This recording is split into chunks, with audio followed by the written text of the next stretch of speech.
Trump and Zelensky meeting at the Vatican means blank. This is interesting. It means a lot of things. I mean, the first point to me is that the negotiations with Putin are not going well. And it's not just the meeting with Zelensky.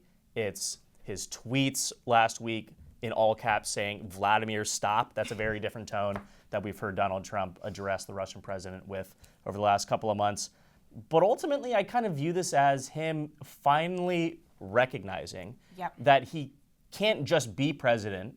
He has to also do president, right? And if he wants a ceasefire and a Nobel Peace Prize and all of the fanfare that comes along with it, he actually needs to roll up his sleeves and act like the president and negotiate, right? You can't just delegate and think that people are going to bend over backwards and everything that you want to happen will happen. He kind of forgot over the last 4 years what it really was like to be the commander-in-chief and the chief executive of this country. And now he's scrambling to pick up the pieces as his polling is falling apart. I mean, it means like Trump has received the wake-up call. And this is the number one reason why I'm not a total like doomer pessimist right now, is we've seen at a couple of times Trump take public feedback and pivot. Yeah. We saw it with, after Liberation Day and the stock market tanked and then the bond market tanked, he imposed that 90-day pause. Yeah. And he went from a posture of, we're just doing this because we feel like it, to, oh no, we're going to work and do trade deals. And now in the foreign policy arena, it is crucial that Trump realizes, like, you've proposed multiple peace deals. And at every turn, the Ukrainians have been saying, okay, we're coming to the table, we'll take the mineral deal, we'll do an actual pause. And Putin has said no or offered terms that everyone recognizes. You aren't just going to hand over 1/5 of Ukrainian territory and not allow there to be any security guarantees, right? Not being a member of NATO is one thing, but if you're saying, oh, the mineral agreement, non-starter, we have to engage in the quote-unquote denazification of the Ukrainian government, aka put in a, Putin puppet state.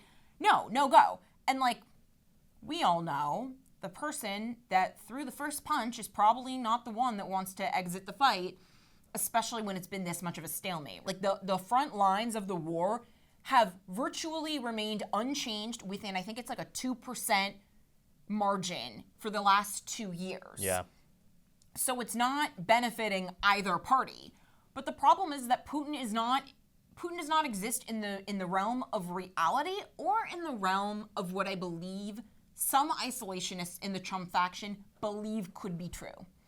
You hear this Obama-esque line from them that like we've discussed a lot, that it's not the same thing as the multipolar world. They call it spheres of influence, where they say, we only need to have control of our sphere of influence, and then, we can work to get the Russians on our side to help us with the Chinese. No, the Russians, the Chinese, and the Iranians are all working together. There is a reason why when Witkoff goes to work on the Iran deal, Iran very publicly sends envoys to the Russians and to the Chinese. It's to signal there is no, oh, we're not going to have a world leader. Someone will film that vacuum, and it will be the worst people on earth. It will be the Iranians, the Russians, the Chinese, the Houthis, all of our enemies, people that would be happy to wipe America off the face of the earth. Yeah. And so I think, Trump, again, one of the benefits of being as ideologically flexible as Trump is that he is willing to respond to the realities on the ground in a way that, like, I don't think like a Steve Bannon would, right? No. So hopefully,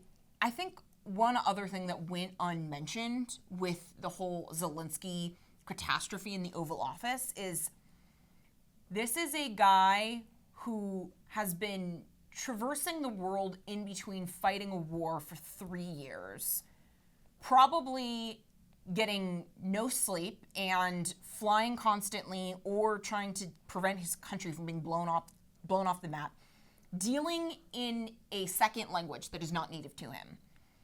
So not only was he likely exhausted and stressed out during that meeting, he was also trying to converse in English.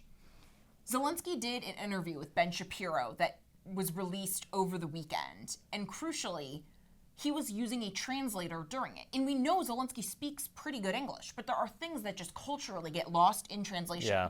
And so I think as much as Trump is pivoting, you're also seeing Zelensky pivot too. He probably realizes yeah, next time I go to the Oval, I'm wearing a suit and I'm using a translator because some things that in Ukrainian are considered polite and normal come across as kind of curt and, argumentative in Anglo culture. Yeah. And we're seeing more triangulate, and that's why like those photos were so remarkable in the Vatican. You have not only the beautiful background and like the fact that, this is maybe a miracle from the late Pope Francis, right? God rest his soul. But also just like Trump almost looked like grandfatherly with Zelensky. Like it was not a hostile posture. We've seen Trump do hostile. It was intimate. Yeah. And private, and they appeared to be equals, Yes. which I think is important. Equals, and that there was just something there where like it made me incredibly hopeful for this administration. Look, I still want this president to succeed, and like I think that was just a very welcome sign, and what a place to do it. Couldn't agree more.